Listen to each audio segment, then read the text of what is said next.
शुभविवाह या मालिकेच्या 6 नोव्हेंबरच्या भागामध्ये आजी भूमीकडे पाहत असते। भूमी छानपैकी लक्ष्मीपूजनाची सगळी तयारी करत असते आणि आता भूमी सांगते, आजी आज खऱ्या अर्थाने केळसुणीला पूजन करायचं आणि केळसुणी घरात घ्यायची अशीच प्रथा आहे ना। यावरती आजी म्हणते, हो ग हो, माझी भूमी कधीच छोट्या मोठ्या गोष्टी कधी विसरत नाही। खरंच भूमी, तू न सगळ्या गोष्टी इतक्या लक्षात ठेवतेस ना, तुझं कौतुक करावं तितकं थोडं आहे। असं म्हणत इकडे आता भूमी आजी दोघी जणी बोलत असतात। आजी भूमीचं कौतुक करत असते। त्याच दरम्यान आता इकडे अजूनही काही मंडळी म्हणजे आकाश किंवा आता अथर्व हे खाली न आल्यामुळे आजी म्हणते, खरं सांगायचं तर माझ्या नातवांना जास्त वेळ लागतो, म्हणजे माझ्या नातसुना लवकर तयार होतात, पण माझे नातूच तयार व्हायला खूप वेळ घेतात असं मला वाटायला लागले। यावरती अथर्व म्हणतो, हो घेणारच ना, कारण कसं आहे सगळ्यात पहिले या तयार व्हायला लागतात। या ज्या वेळेला तयार व्हायला लागतात त्यावेळेला आधी ह्यांच्या निऱ्या नीट करा, मग या सगळ्यामध्ये त्यांना आता पहा की त्यांची साडी नीट नेसून झाले का, हे सगळं पाहिल्यावरती मग यांचं तयार झालं की यांचे फोटो काढत बसा। फोटो काढून झाल्यावरती मग मी कशी दिसते हे सगळं करत बसायला लागतं। आणि आजी तू काय सांगतेस, तुझ्या नातसुना लवकर तयार होतात? अगं यांना या सगळ्यामध्ये आम्ही मदत करतो ना, म्हणून हे सगळं होतं आणि मग काय आमचं तयार व्हायचं राहूनच जातं। यावरती आता मानसी चिडते आणि अथर्व काय चाललंय तुझं, तू सगळ्यांच्या समोर काय माझी थट्टा मस्करी करतोयस? अथर्व म्हणतो, अगं सगळे आपल्याच घरातले आहेत ना, थट्टा मस्करी नाही करणार तर काय? आणि तुला माहिती आहे का, या सगळ्यामध्ये आम्हीच नाही, म्हणजे आमचं तर सोड, आम्ही तर नाही, पण या सगळ्यामध्ये बाबा सुद्धा हेच सगळं करतात। बाबा पण या सगळ्यात हेच करत असतात आणि त्यामुळे बाबांना पण आटपायला वेळ होत असतो। यावरती रागिणी म्हणते, काय चाललंय काय तुझं, म्हणजे आतापर्यंत तुझ्या बायकोबद्दल बोलत होतास, ठीक आहे माझ्यावरती आलास का, देऊ का एक फटका? असं म्हणत रागिणी त्याच्यावरती चिडते आणि आता त्याला ओरडते। त्यावरती आजी म्हणते, चला चला लक्ष्मी मुहूर्त, आपण लक्ष्मी पूजनाचा मुहूर्त आता या सगळ्यामध्ये आपल्याला लवकरात लवकर करायचा आहे, कारण या सगळ्यामध्ये आपण मुहूर्त चुकवून चालणार नाही।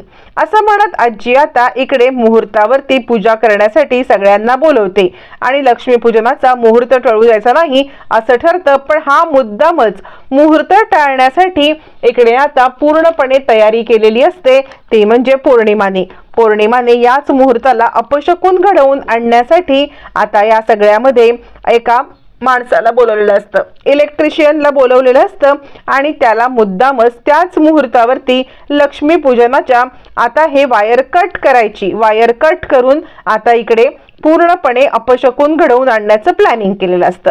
त्याच वेळेला आता आजी म्हणते, चला पौर्णिमा कुठे आहे?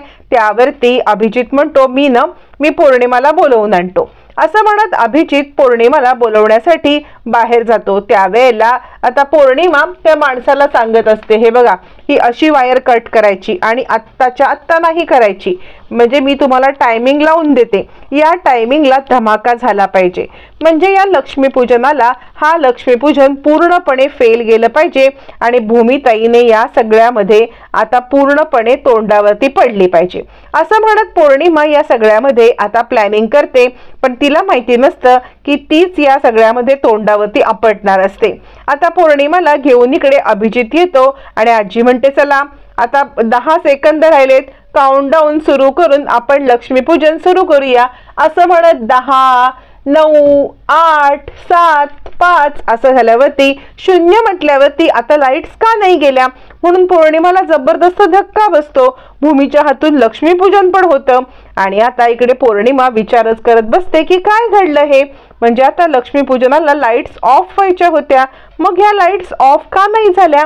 नक्की असं काय घडलं की ज्याच्यामुळे या लाईट्स ऑफ नाही झाल्या? नाही काहीतरी गडबड झालेली आहे। आणि तोपर्यंत इकडे रागिणी पौर्णिमाकडे बघते आणि तुला एक काम दिलेलं असतं ते सुद्धा काम आता तुला नीट करता नाही आलं म्हणून ती पौर्णिमावरती चिडते.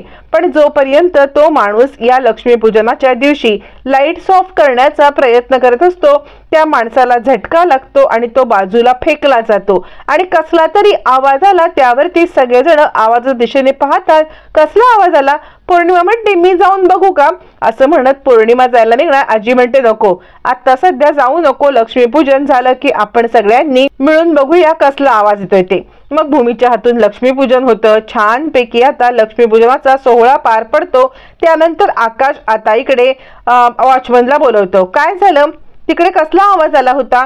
वॉचमन म्हणतो माहित नाही, पण आपल्या त्या लाईट्सच्या इकडून एक माणूस पळताना दिसला मला. तो माणूस तिकडे का आला होता? लाईट्स हे करण्याचा प्रयत्न करत होता की काय? पण लाईट्सच्या इकडे जाऊन तो काय करणार?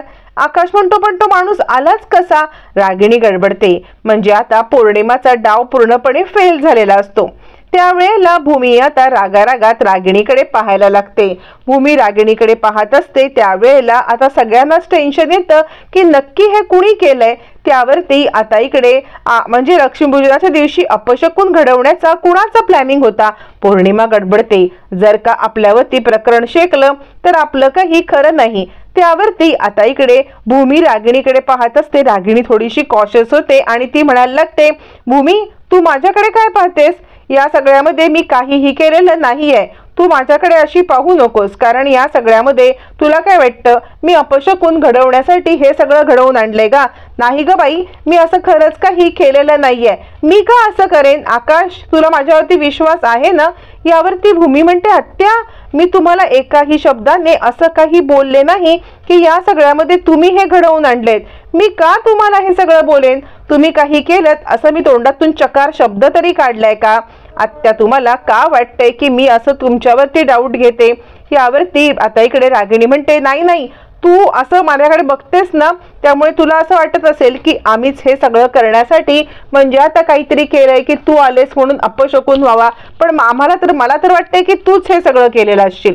तूच या सगळ्यामध्ये त्या माणसाला बोलवलं असशील आणि आमच्यावर तुझा राग आहेस ना, म्हणून आता या सगळ्यामध्ये तूच आम्हाला अडकवण्याचा प्रयत्न करतेस असं म्हणत इकडे आता ती भूमीवरतीच आरोप करायला लागते.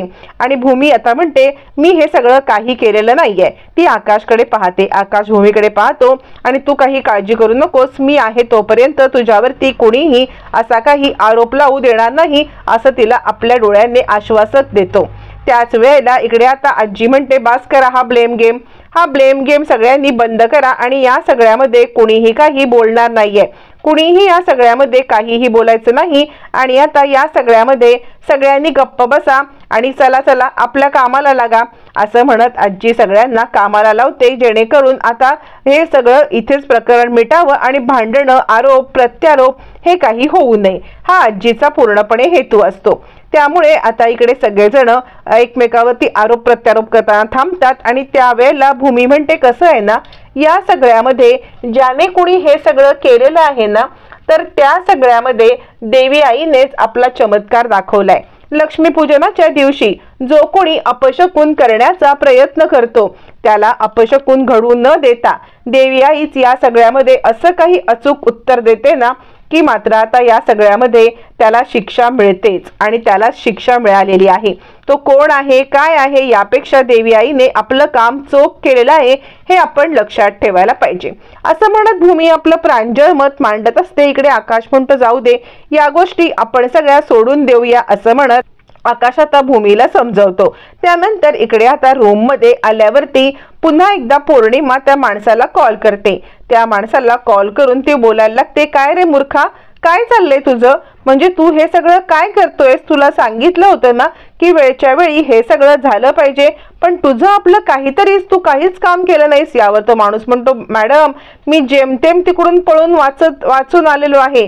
तुम्हाला माहिती आहे का, या सगळ्यामध्ये मी वाचलोय कारण ना माझं नशीब थोर म्हणायचं म्हणून मी वाचलोय, नाहीतर या सगळ्यामध्ये मला ना तोंडावरतीच आपटायला लागलं असतं.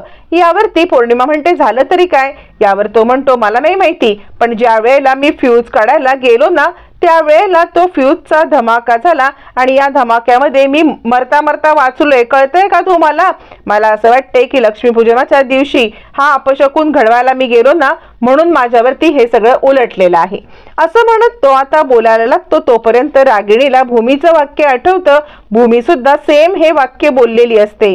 भूमी बोललेली असते की जो कोणी देवी आईच्या लक्ष्मी पूजनाला हा सगळा अपशकुन घडवण्याचा प्रयत्न करतोय त्याच्या बाबतीत हे सगळं घडणारच असं म्हणत भूमीने जी भविष्यवाणी केलेली असते ती रागिणीला आठवते. आणि आता रागिणी हदरते. काय करायचं असा विचार करत ती म्हणते, नाही, मला असं वाटतंय की आपल्याकडून खूप मोठी चूक झाली. आपण या सगळ्यामध्ये खरं सांगायचं तर आपण खरं तर हे असं लक्ष्मीपूजनाच्या दिवशी करायला नको होतं. कदाचित लक्ष्मीपूजनाच्या दिवशी आपण हे सगळं घडवून आणलंय ना, त्यामुळे हा सगळा प्रकार घडलाय असं मला वाटतंय. म्हणून आपण हे सगळं घडवायला नको होतं हे मला खात्रीने वाटतंय. यावरती आता मात्र अभिजित चिडतो आणि मग काय आपण या सगळ्यामध्ये यांच्या गुलुगुलू गप्पा बघत बसायच्या होत्या का? या सगळ्यांची नाटकं बघत बसायची होती? तूच सांग मला, आपण काय करायचं होतं? यावरती रागिणी म्हणते, नाही, यांच्या तर गप्पा बघत बसायच्या नाहीच आहेत, पण या सगळ्यामध्ये आपल्याला जरा सावध राहायला पाहिजे. कारण लक्ष्मीपूजनाच्या दिवशी कदाचित अपशकुन केलेला हा देवी आईला सुद्धा आवडला नसावा. जे भूमी बोलते ना ते म्हणणं कुठेतरी मला पटते असं म्हणत रागिणी आपला मुद्दा मांडते. पण अभिजितला हे काही पटत नसतं. हे सगळं थोतांडा हे असं त्याचं म्हणणं असतं. तरी सुद्धा आता तो गप्प बसतो. रागिणी म्हणते, बघूया आपण या सगळ्यामध्ये काहीतरी मार्ग काढू असा विचार चालू असताना इकडे आता मानसी सांगत असते, ताई, तुला जर का काही खावंसं वगैरे वाटत असेल ना तर तू मला सांग ना. म्हणजे कसं आहे, हे सगळं तळणीचं वगैरे करताना तुला त्रास होत असेल तर मी सगळं करीन. तू हे काही करायची गरज नाहीये. पण एक गोष्ट लक्षात ठेव, या सगळ्यामध्ये तुला जर काही त्रास वाटत असेल तर तू मला सांग, मी तुला खाऊ करून घालीन. यावरती आता इकडे आता मानसीला भूमी म्हणायला लागते, अगं खरं सांगू का मनू, तर या सगळ्यामध्ये मला जर सकाळपासून काहीतरी गोड खावं असं वाटते. मानसी म्हणते, ताई तू सांग ना, तुला काय गोड खावंसं वाटते? यावरती भूमी म्हणते, गोड खावंसं वाटते पण गोड खावंसं पण वाटत नाहीये. यावरती मानसी म्हणते, ताई काय होतंय, तू नीटपणे मला समजून सांग की तुला नक्की काय होतंय ते. यावरती भूमी आता बोलायला लागते, मनू, अगं कसं सांगू मी तुला मला काय होतंय ते? मी ना म्हणजे असं वाटतंय की काहीतरी गोड गोड खावं, पण ते नको आहे खायला. मानसी म्हणते, लाडू देऊ का? भूमी म्हणते, नको. असं म्हणत भूमी या सगळ्यामध्ये हे नको ते नको, मग काय गोड पाहिजे असं मानसी तिला विचारायला लागते. तितक्यात भूमीला उलटी व्हायला लागते आणि मळमळायला लागतं. मग मानसी म्हणते, ताई तू रूम मध्ये चल बरं असं म्हणत ती आता भूमीला रूम मध्ये घेऊन येते. रूम मध्ये आल्यावरती आकाश तिकडे येतो आणि काय झालं भूमी, अजूनही तुला त्रास होतोय का असं भूमीला विचारतो. भूमी म्हणते, आकाश मला कळतच नाहीये, मला मळमळतंय, मला गरगरतंय, मला काय होतंय मला समजत नाही. यावरती मग आकाश म्हणतो, तुला मळमळते की गरगरते? भूमी म्हणते, मला नाही माहिती मला नक्की काय होतंय, पण तळणीच्या वासाने मला मळमळायला लागलं, त्यानंतर उलटीसारखं वाटायला लागलं, उलटी काही होत नाहीये, मग गरगरायला लागलं आणि मला काहीतरी खावंसं पण वाटते. यावरती आकाश म्हणतो, हो मी इंटरनेटवरती वाचलेलं आहे. म्हणजे असं ना, आई होणाऱ्या बाईला असे क्रेविंग्स होतात, काही असे त्रास होतात की जे तिला सांगता पण येत नाहीत, जे तिला बोलता पण येत नाहीत. तसंच तुला काही होतंय का? तू बघ बरं, विचार कर, तुला काय खावंसं वाटतंय? मानसी म्हणते, भाऊजी ती मगापासून म्हणते मला काहीतरी गोड खावंसं वाटते, पण लाडू नको, गोड नको, असं वेगळंच काहीतरी ती बोलत आहे. त्यावरती भूमी सांगते, हो खरंच मला खावंसं वाटते, पण लाडू बिडू असं गोड नको आहे काहीतरी. आकाश म्हणतो, तू आठव तुला काय खावंसं वाटतंय ते. असं म्हणत आकाश भूमीला विचारत असतो. भूमी या सगळ्यामध्ये आपल्याला काय आवडतंय याचाच विचार करत बसते. त्यावेळेला भूमी अचानकपणे म्हणते, आंबा, मला आंबा खावासा वाटतोय. आता आंबा ऐकल्यावरती इकडे आता सगळ्यांचेच धाबे दणाणतात. आंबा, आणि तो पण या सीझन मध्ये, सगळ्यांना जबरदस्त धक्का बसतो. आणि त्यावरती आकाश म्हणतो, भूमी सिरियसली आंबा? यावरती भूमी म्हणते, हो आंबाच, मला आता आंबाच खायचा आहे, मला इतकं आंबा खाण्याचं क्रेविंग होतंय ना. आकाश तू ताबडतोब जाऊन माझ्यासाठी आंबा आण. यावरती आकाश म्हणतो, भूमी आत्ता दिवाळीच्या सीझन मध्ये आंबा? कुठे आंबा मिळणार आहे आपल्याला हा असा? यावरती भूमी म्हणते, मला ते काय माहित नाहीये, मला काहीही माहिती नाहीये, तू आत्ताच्या आत्ता जा आणि माझ्यासाठी आंबा घेऊन ये. असं म्हटल्यावरती आकाश तिला समजवण्याचा प्रयत्न करतो, आकाश तिला मनवण्याचा प्रयत्न करतो. भूमी अगं आंबा या सीझन मध्ये नाही मिळत, पण भूमी ऐकायला तयारच नसते. मला आंबा पाहिजे म्हणजे मला आंबाच पाहिजे असं म्हणत भूमी हट्टाला पेटते. आणि हट्टाला पेटलेल्या भूमीचा आता कसा हे पूर्ण करायचा आकाशला काही कळतच नसतं. तो पुन्हा एकदा भूमीला म्हणतो, भूमी सिरियसली तुला आंबाच पाहिजे? भूमी म्हणते, हो आकाश मला आंबाच पाहिजे. आता काय करायचं काय करायचं? आकाश म्हणतो ठीक आहे बघतो मी. मग आकाश आता इंटरनेटवरती बसतो आणि कुठच्या दुसऱ्या देशामध्ये या सीझन मध्ये जर का आंबे पिकत असतील तर ते आंबे घेऊन आपण भूमीच्या समोर आणावे असं तो ठरवतो. असं ठरवल्यावरती ताबडतोब आकाश आता नेटवरती बसतो आणि त्यावेळेला रागिणी बाजूला असते, इकडे आता पौर्णिमा असते. आणि त्यावरती पौर्णिमा म्हणते, भाऊजी मला असं वाटते की तुम्ही ताईला या सगळ्यामध्ये एक टॉफी द्या ना गिफ्ट म्हणून. जर का तुम्ही तिला टॉफी दिलीत ना तर तिला ती टॉफी नक्की आवडेल, म्हणजे मँगो टॉफी. यावरती आता इकडे रागिणी म्हणते, पौर्णिमा जरा शांत बसतो असं म्हणत रागिणी पौर्णिमाला शांत करते. त्यावरती आकाश म्हणतो, आत्या अगं मी कोणत्या दुसऱ्या देशामध्ये आंबे मिळत आहेत का ते बघतो, पण या सीझन मध्ये कुठच्याच दुसऱ्या देशामध्ये आंबे नसतात आणि त्यामुळे आता आकाशला आंबा मिळण्याची शक्यता फार कमी होते. आणि त्यावरती आकाशला नेटवरती पाहता पाहता काहीतरी एक वेगळं सरप्राईज दिसतं आणि आकाश म्हणतो, सापडलं सापडलं. यावरती आता इकडे म्हणायला लागते रागिणी, काय रे काय सापडलं तुला? यावरती आकाश म्हणतो, या सगळ्यावरचं सोल्युशन मला सापडलेलं आहे. भूमीची क्रेविंग कशी पूर्ण करायची याचं सोल्युशन सापडले. आता नक्की आकाशला काय सापडलेलं असतं हे मात्र काही आता इकडे समजत नाही रागिणीला. आणि ती विचार करते आता नक्की हा काय करणार आहे काय माहिती, आणि कसले हे बाळाचे हिला क्रेविंग लागलेत नको ते असं ती विचार करत असते. तोपर्यंत आता इकडे पौर्णिमा म्हणते, नाही नाही यांना कुठून आंबे मिळणार आहेत काहीतरी काय असा विचार करत पौर्णिमा रागिणीकडे पाहते. रागिणी म्हणते, तू त्याला इतका हलक्यात घेऊ नकोस, या सगळ्यामध्ये तो काहीही करू शकतो. आता आकाश ताबडतोब मार्केटमध्ये जातो आणि एक असं काहीतरी केक फॉन्डंट केक आणतो ज्याच्या आतवरती आंब्याचं कवर आणि आतमध्ये मँगो पल्पचं आता काहीतरी असं असतं. आकाश म्हणतो, भूमी घे. भूमी म्हणते, हे काय आकाश मला आंबा पाहिजे हे नको आहे रे. आकाश म्हणतो, अगं तू बघ तरी खाऊन, याच्या आतमध्ये सेम मँगो फ्लेवरचं सगळं आहे, तू खाऊन तरी बघ.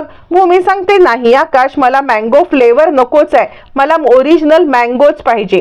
यावरती आकाश म्हणतो, तुला सांगितले ना मी, हे तू खाऊन तरी बघ, तू टेस्ट तरी करून बघ. जोपर्यंत तू टेस्ट करून बघत नाहीस तोपर्यंत तुला ही गोष्ट कशी कळणार की याच्या आतमध्ये काय आहे किंवा हे कसं लागतं ते.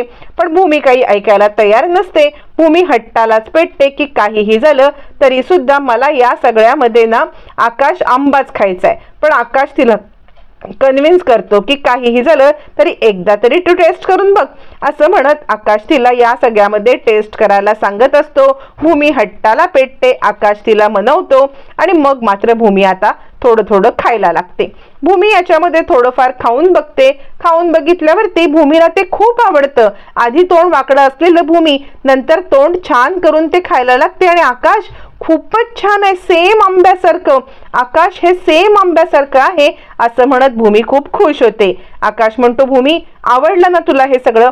भूमी म्हणते, प्रचंड आवडलेलं आहे. मग आकाश खुश होतो, भूमी खुश होते. भूमी मटामटा सगळं खायला लागते, चमचा पण चाटायला लागते. रागिणी पाहते आणि ती विचार करते, नाही नाही या आकाशने तर बाजी मारूनच नेली. भूमी चमचा चाटून पुसून खात असते. आकाश म्हणतो, काय मानसी चमचा पण चाटते ही? यावरती मानसी म्हणते, भारीच भाऊजी, म्हणजे तुम्ही इतके भारी आहात ना की तुम्ही या पण सीझन मध्ये भूमिताईचं क्रेविंग पूर्ण केलं. यावरती आकाश म्हणतो, मानसी कसं आहे ना, माझ्या बायकोसाठी आणि माझ्या बाळासाठी मी काहीही करायला तयार आहे असं म्हटल्यावरती भूमी आकाशकडे पाहते आणि एकटक पाहतच बसते. यावरती मानसी म्हणते, भाऊजी खऱ्या अर्थाने तुम्ही भूमिताईला पाडव्याची भेट दिलेली आहे, खऱ्या अर्थाने तुम्ही दोघांनी पाडवा सेलिब्रेट केलाय. यावरती मानसीला भूमी सांगते, नाही म्हणू, खरं सांगू का तर हा पाडव्याचं गिफ्ट नाहीये, पाडव्याचं गिफ्ट माझं खूप वेगळं आहे असं म्हटल्यावरती आता इकडे आकाश म्हणतो, काय? यावरती भूमी सांगते हो, मी पण आकाशला पाडव्याचं गिफ्ट देणार आहे आणि आकाशकडून पण मला वेगळं पाडव्याचं गिफ्ट पाहिजे. आता काय गिफ्ट पाहिजे हे भूमी सांगणार असते. भूमी आकाशला म्हणते मला जे गिफ्ट हवे ना ते उद्या तुझ्याकडून मी घेणार आहे. आकाश म्हणतो काय गिफ्ट हवे. आता इकडे रागिणी गडबडते.